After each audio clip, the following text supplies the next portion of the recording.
الحمد لله وحده، والصلاة والسلام على من لا نبي بعده، وعلى آله وصحبه وسلم تسليما مزيدا إلى يوم الدين.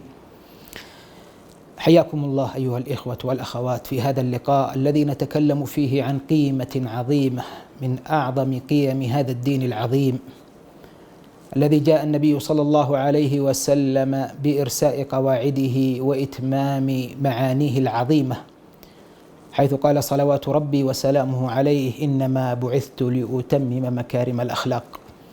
ومن أعظم هذه القيم أيها الأحبة قيمة العفة، هذه القيمة العظيمة التي يحتاجها المجتمع بأسره، هذه القيمة التي متى ما ترسخت في مجتمع من المجتمعات غابت عنها كثير من المسائل التي تؤثر في سلوكياتها وفي توجهاتها. العفة أيها الأحبة هي خلق نفساني اجتماعي عظيم، يعني كف النفس عن شهواتها وصرفها إلى ما يريد الله سبحانه وتعالى ورسوله. جسد هذه القيمة العظيمة كتاب الله جل وعلا.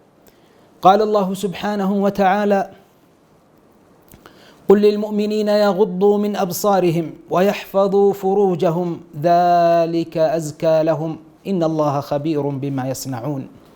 هذا المعنى العظيم في هذه الآية الكريمة، هذا المعنى العظيم في هذه الآية الكريمة يجسد العفة في أبهى وأكمل صورها. قال الله سبحانه: قل للمؤمنين يغضوا من أبصارهم. فالغض من البصر وقاية للقلب ووقاية للبصر ووقاية لجميع الجوارح. ثم يقول الله سبحانه وتعالى: ذلك أزكى لهم. وفي المقابل يقول الله سبحانه وتعالى للنساء: قل يا محمد وقل للمؤمنات يغضضن من أبصارهن ويحفظن فروجهن ولا يبدين زينتهن إلا ما ظهر منها، كل ذلك حماية لهذه القيمة العظيمة، قيمة العفة. وقد صرح الله سبحانه وتعالى في مواضع من كتابه بلزوم المؤمن لهذه القيمة العظيمة، قيمة العفة. قال الله سبحانه وتعالى: لمن يلي مال اليتيم ومن كان غنيا فليستعفف. وكذلك أيضا قال الله سبحانه وتعالى للقواعد من النساء على كبر سنهن بأنه لا حرج في أن يضعن ثيابهن ولكن العفة تستدعي أن تبقي ثيابهن عليهن. قال الله: والقواعد من النساء اللاتي لا يرجون نكاحا فليس عليهن جناح أن يضعن ثيابهن غير متبرجات بزينة وأن يستعففن خير لهن. وقال الله سبحانه وتعالى في من أراد النكاح ولم يجد إليه سبيلا، قال: وليستعفف الذين لا يجدون نكاحا حتى يغنيهم الله من فضله. والنبي صلى الله عليه وسلم يربي مجتمعه على العفة، ففي خبر أبي سعيد الخدري قال: سرحتني أمي إلى رسول الله صلى الله عليه وسلم يسأل النبي صلى الله عليه وسلم حاجة، فجلس النبي صلى الله عليه وسلم إليه وقال: من عف أعفه الله، ومن استغنى أغناه الله، ومن استكفى كفاه الله، ومن كان عنده قدر أوقية فسأل فقد سأل إلحافا. يقول أبو سعيد الخدري رضي الله عنه وارضاه: وكان عندي ناقة الياقوتة، هذا اسمها، تعدل أكثر من أوقية، فخرجت من عند النبي صلى الله عليه وسلم ولم أسأله، لأنه سمع من النبي صلى الله عليه وسلم.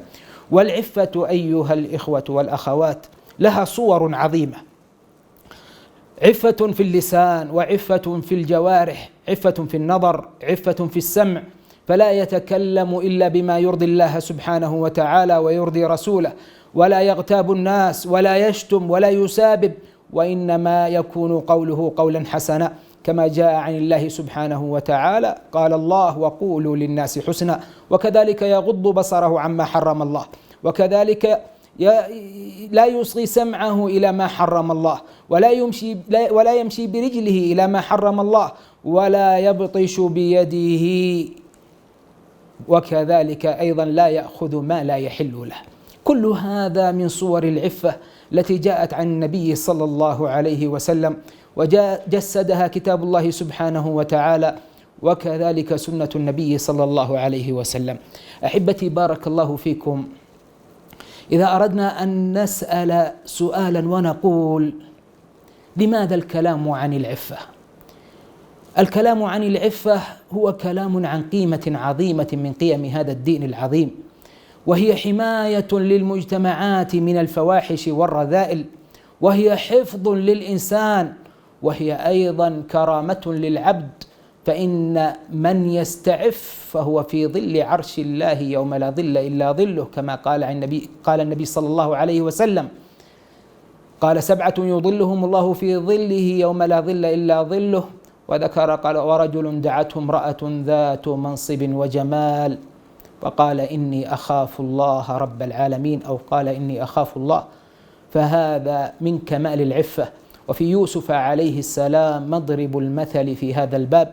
وكذلك أيضا من فوائد كلامنا عن العفة أن المجتمع الذي يعف فإن الله سبحانه وتعالى يقيه من الرذائل ويرفعه درجات عنده. ولذلك قد جاء عنه صلى الله عليه وسلم أنه كان يقول اللهم إنا نسألك الهدى والتقى والعفاف والغنى. أسأل الله سبحانه وتعالى أن يجعلنا وإياكم من العفيفين في أقوالنا وأسماعنا وقلوبنا وهمومنا، وأسأله سبحانه وتعالى أن يتقبل منا ومنكم، والله أعلم، وصلى الله وسلم على نبينا محمد.